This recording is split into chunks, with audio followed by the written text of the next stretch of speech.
Hi guys, my name's Rickard, PGA professional at Bourne Golf and Country Club, and today we're going to talk about putting. I've got one question for you. Do you hole your fair share of 6-foot putts?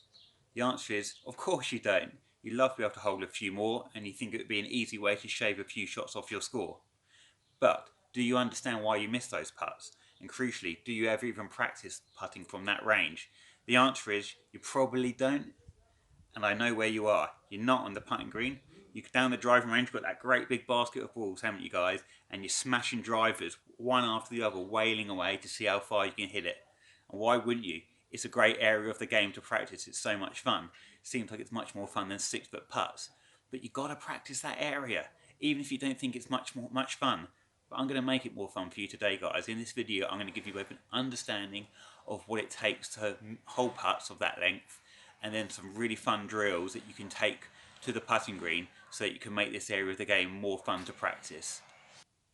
Okay guys, so what are we going to do to improve our putting from 6 foot? Actually the answer is pretty straightforward. We're going to concentrate really hard on our old friend, the putter face.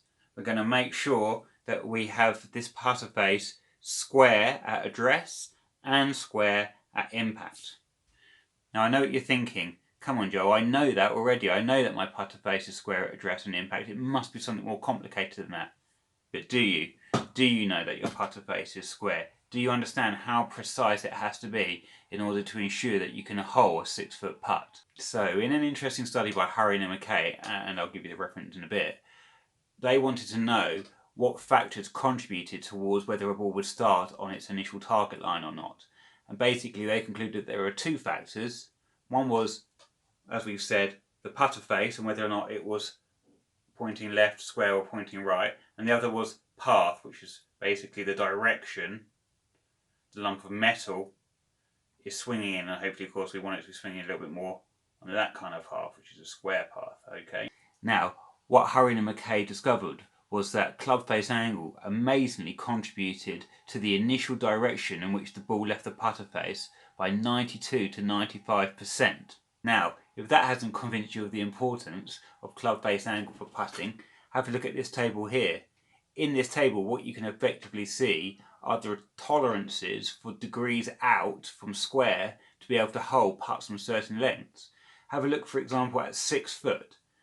According to Hurry and McKay, if your putter face is more than 1.47 degrees out at impact, the ball will not go down its target line. That is not a very big margin, guys, is it? So, do you even know what 1.47 degrees looks like? I tell you what, let's be generous. Let's round it up to 1.5 and let's have a look. Okay, so what is 1.5 degrees? You know what I'm going to do? I'm going to get out my old friend, the protractor. I'm going to draw it up and we're going to have a look.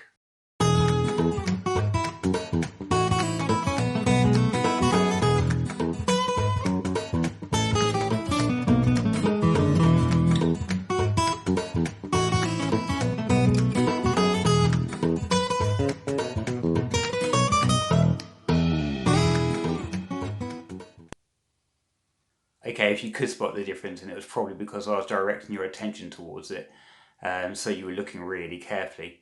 And that just makes us realise just how important it is to be able to try to match up the feeling of the club face pointing down the target line with reality. We've got to get the feeling and the reality matched up, and because the differences are so small, the best way to try to guarantee consistency in this area is to do some putting drills. So that's what we're going to look at now.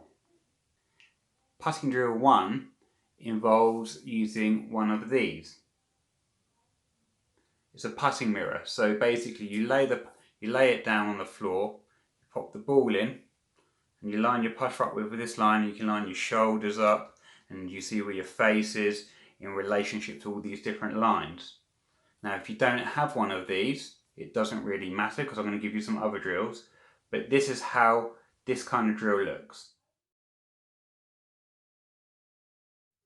Drill 2 is called the gate drill.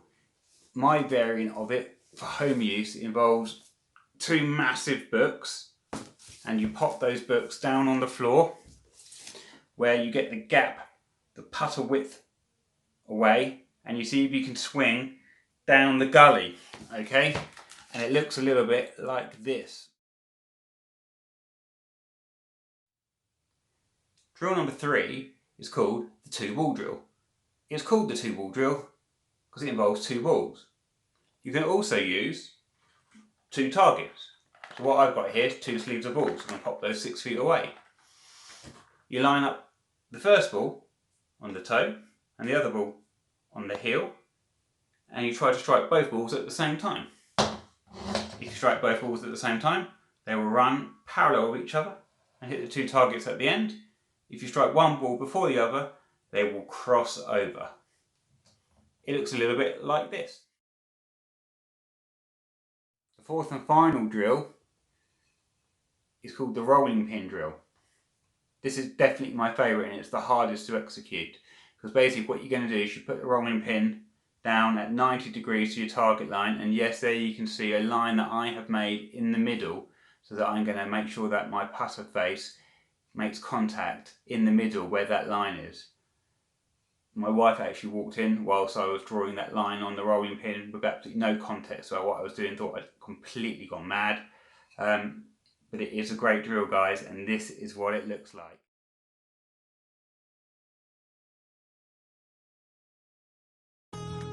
That's all from me today, guys. I really hope you enjoyed this video. Don't forget to like, share and subscribe, and why not visit me at Bourne Golf and Country Club in Cambridge. Full details of my coaching programs can be found at joelrickardgolf.com, and you can also find me on Instagram, Twitter and YouTube.